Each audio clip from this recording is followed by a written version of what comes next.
of you for coming here today, especially your friends from Lake Point Woods. So many special friendships that she formed while she was there with my grandfather. So I'd like to share with you some memories of my grandma, or Grams, as I like to call her. And from a very young age, we used to go to my grandparents' apartment in Fort Lauderdale. And we would go there, we'd go up the elevator to see them.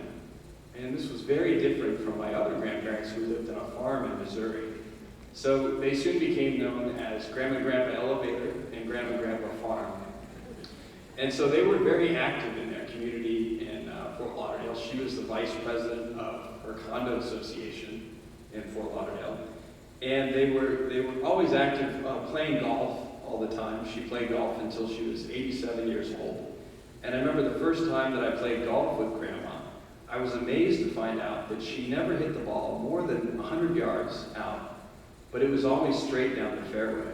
And so at the end of the game, her accuracy was no match, and I didn't stand a chance against her.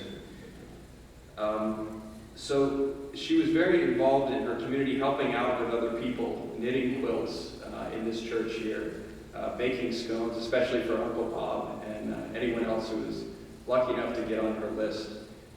But above all the activities that she partook in, the one that she enjoyed by and far was the activities that involved her grandkids.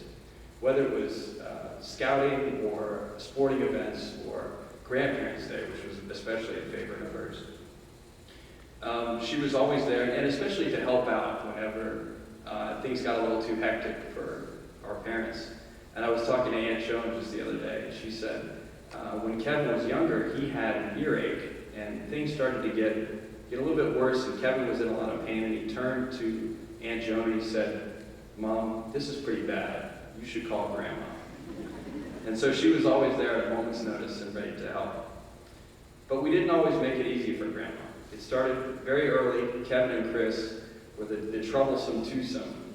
Whether it was at the IHOP overturning the syrup tray at the IHOP, or driving down Federal Highway, they'd reach and open the door while Grandma was driving. But she was always infinitely understanding in a way that our parents almost never could be, because of the relationships, right, that we have with our parents. I remember one time I was on a cruise with Carrie, and I were on a cruise with Grandma a couple of years back, and she said, "You kids can stay out as late as you want, as long as you're at breakfast together with us at 8 a.m. So that works great. So after a couple days of this, she says, "Craig, staying out till 1:30 in the morning, that's just despicable." And I said, "Well, Grandma, it's not staying out late that's despicable. It's what some people do at 1:30 in the morning." She says, "Well, what were you doing?" And I said, "Well, I was just dancing and making some new friends." She thought about it a second, and she said, "Well, that's not so bad."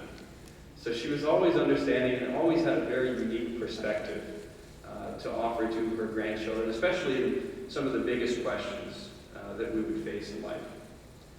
But of all the lessons that I learned from Grandma, I think the lesson that had the biggest impact in my life was that she was always thankful for what she had, and she was always optimistic about what was in front of her in life.